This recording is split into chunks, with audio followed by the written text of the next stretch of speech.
बच्चों, आज मैं फिर वेलकम कर रहा हूँ आपका हमारी बायो की क्लास में। और आपको पता है कि हम 10th चैप्टर कर रहे हैं, माइक्रोब्स इन ह्यूमन वेलफेयर। तो कल मैंने आपको पूरा बायोगैस प्लांट समझाया था। ये देखो बायोगैस प्लांट, एक बार फिर से देख लो।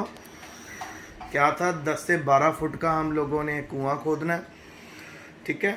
और आप किसको कह सकते हो, कंक्रीट टैंक होता है। कंक्रीट टैंक का मतलब इसके चारों तरफ अंदर क्या लगी होती है, ईंटें लगी होती हैं। दो इसमें बेटा आपके स्लॉट्स होते हैं, एक तरफ डंग वाटर होता है, एक तरफ स्लज। सो यहाँ से हम गोबर और जो भी वेस्ट है इसके अंदर डालेंगे। और यहाँ पे डाइजेस्टर है जो इसको रोटेट करेगा, जिससे यहाँ पे बैक्टीरिया अपना रेस्पिरेशन करेंगे और वो प्रोड्यूस करेंगे methane gas, carbon dioxide, hydrogen gas.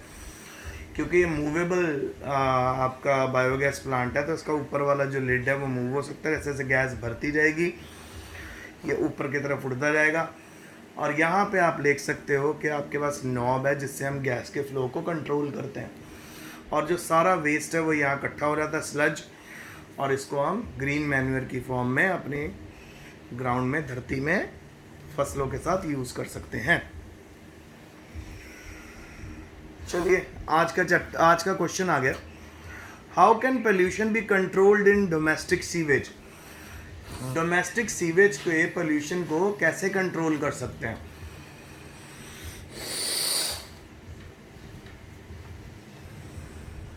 Sewage के बारे में तो बेटा आपको पता ही होगा। सीवेज यानी जो वेस्ट है, हमारी एक्सक्रीटा होती है जो गटर के अंदर से पहुंचती है पाइप्स के थ्रू होते हुए गंदे नाले में, और वहाँ से ये पहुंचती है सीवेज ट्रीटमेंट प्लांट में। तो किस तरह से इसके पोल्यूशन को कम करते हैं, क्योंकि इसमें बहुत ज़्यादा इन्फेक्शन होता है, बहुत ज़्यादा डिजीज़ कॉजिंग माइक्रोब्स भी होते हैं। तो इसको कैसे कंट्रोल करना है ये देखें। It can be controlled by following steps, ठीक है।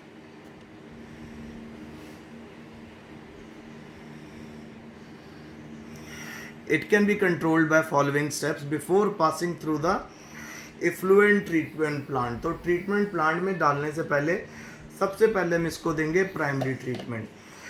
और जो प्राइमरी ट्रीटमेंट होती है ना, वो बेसिकली बेटा पूरी फिजिकल ट्रीटमेंट होती है। इसमें क्या क्या होता है, इसमें सस्पेंडेड पार्टिकल्स को सेपरेट कर दिया जाता है।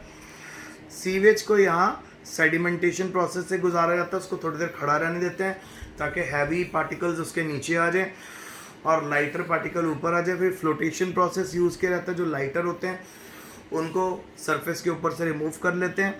और फिर फाइनली फिल्ट्रेशन प्रोसेस। फिर इफ्लुएंट का मतलब बेटा जो वेस्ट है इसको सेकेंडरी ट्रीटमेंट के लिए आगे भेज दिया जाता है। तो जो हमारी प्राइमरी ट्रीटमेंट है वो पूरी की पूरी फिजिकल ट्रीटमेंट है, जिसमें सेडिमेंटेशन आता है, फ्लोटेशन आता है, श्रेडिंग आता है, फिल्टरिंग आता है।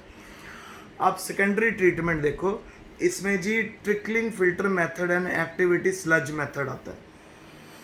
तो प्राइमरी ट्रीटमेंट पूरी फिजिकल होगी, सेकेंडरी ट्रीटमेंट क्या होगी जी, केमिकल ट्रीटमेंट। तो आइए इसमें पहला मेथड देखें, ट्रिकलिंग फिल्टर मेथड में जो भी सुपरनेंट वाटर होता है और फ्लुएंट होता है उसको स्टोन पीसीस के अंदर से पास किया जाता है। बैक्टीरिया इसके अंदर सारे के सारे ऑर्गेनिक मैटर को कंज्यूम कर लेते हैं, तो यानी इसको बायोडिग्रेडेबल वेस्ट में कन्वर्ट कर देते हैं, जिसको हम खाद की फॉर्म में भी यूज़ कर सकते हैं। फिर आगे बी पार्ट में आ गया बेटा एक्टिविटी स्लज मेथड। तो ट्रिकलिंग मेथड क्या हुआ, ढेर सारे कंक्रीट के ढेर सारे स्टोन्स होते हैं, उनके अंदर से आपको इफ्लुएंट को पास करना है और वहाँ पे जितने भी माइक्रोब्स हैं वो उसको ब्रेक कर देंगे, ठीक है। सारे के सारे बैक्टीरिया ऑर्गेनिक मैटर को कंज्यूम कर लेंगे। फिर है एक्टिवेटेड स्लज मेथड। इसमें सीवेज को एरेशन टैंक में से पास करते हैं, जिसमें इसको एयर प्रोवाइड करी जाती है, गैसेस प्रोवाइड की जाती हैं। इस टैंक में इसको जो फ्लुएंट है उसको एयर से ट्रीट करते हैं। और स्लज जिसमें ढेर सारा अलगा होता है, बैक्टीरिया होता है, वो सारे वेस्ट में से ऑर्गेनिक मैटर को कंज्यूम कर लेता है,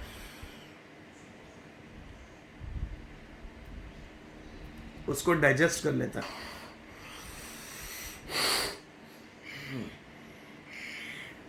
फिर आगे बेटा एल्गी इसमें ऑक्सीजन डाइऑक्साइड ऑक्सीजन रिलीज़ करती रहती है बैक्टीरिया के लिए, और बैक्टीरिया इस ऑक्सीजन को यूज़ करके सारे के सारे जो वेस्ट को कंज्यूम कर लेता है। आगे तो यहाँ पे इस एक्टिविटी स्लज मेथड में जो हमारा टैंक है उसके अंदर बेटा बैक्टीरिया बहुत तेज़ी से ग्रो करता है और मल्टीप्लाई करता है।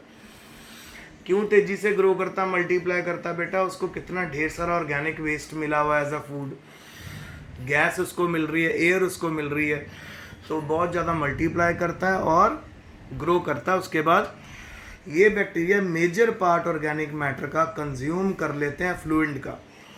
जितना भी आपको वेस्ट आया उस वेस्ट का सारा मेजर पार्ट इन्होंने ऑर्गेनिक मैटर कंज्यूम करके उसको प्योर बायोडिग्रेडेबल वेस्ट में कन्वर्ट कर देना है, और यहाँ पे बायोलॉजिकल ऑक्सीजन डिमांड बिल्कुल कम हो जाती है।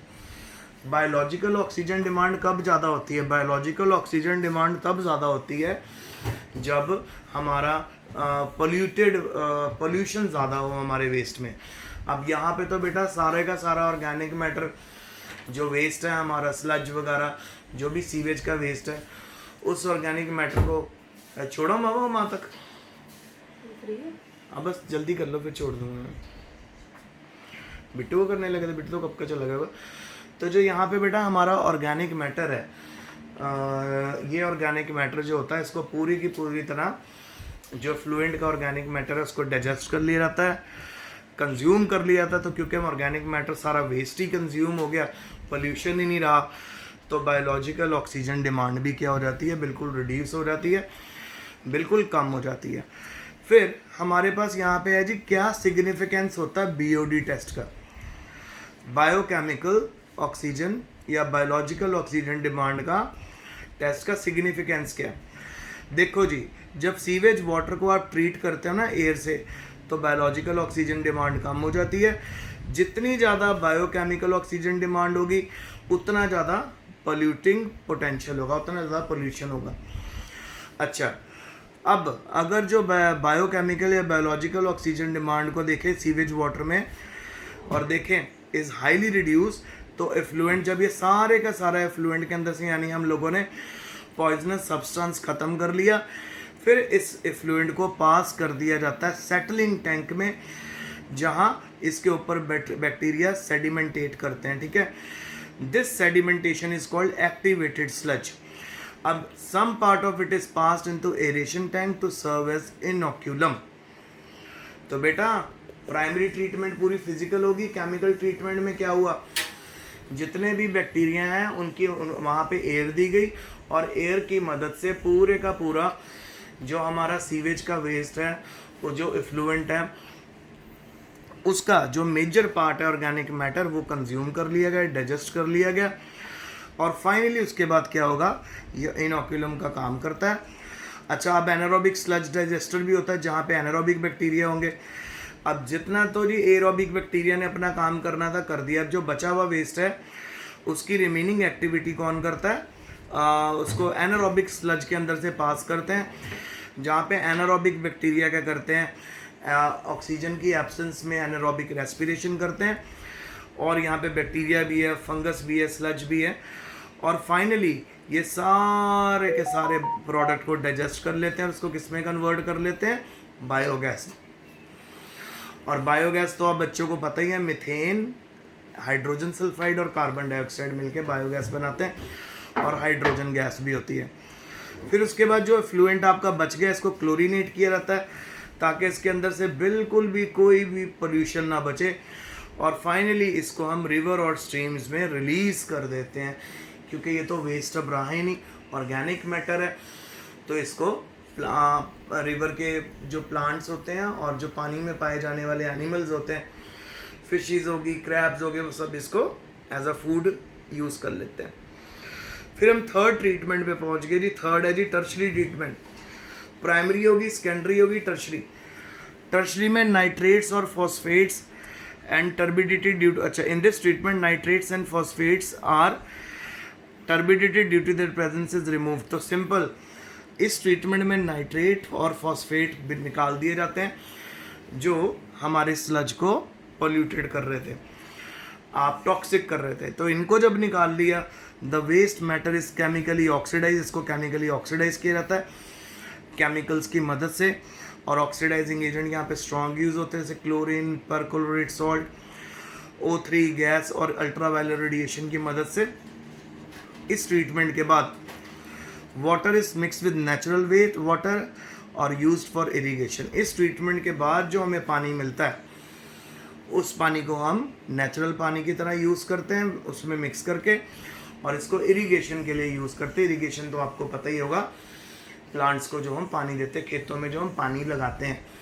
तो बेटा गंदा पानी, गटर का पानी, गंदे नाले का पानी कैसे साफ हुआ? 3 स्टेप में। फिजिकल ट्रीटमेंट जिसके अंदर सेडिमेंटेशन, फिल्ट्रेशन, एजिटेशन, ये मेथड आते हैं। सेकेंडरी ट्रीटमेंट, सेकेंडरी ट्रीटमेंट में क्या हुआ, इनको एयर की मदद से पहले डाइजेस्ट किया जाता है ऑर्गेनिक मैटर को, फिर जी एनारोबिक बैक्टीरिया की मदद से इसमें बायोगैस बनाई जाती है, और फाइनली टर्शरी ट्रीटमेंट में इसके अंदर से नाइट्रेट और फॉस्फेट्स की इम्प्योरिटीज़ निकाल ली जाती हैं, और एंड में अब जो हमें पानी मिला है वो बिल्कुल साफ़ हो चुका है, और इस पानी को नेचुरल पानी में छोड़ दिया जाता है, वहाँ से इरिगेशन स्टार्ट होती है। तो ये आज का लेक्चर था, आई होप आपको समझ आया होगा। अच्छे से पढ़ना। If you have any difficulty you can ask me. Stay home, stay safe, study hard and best of luck.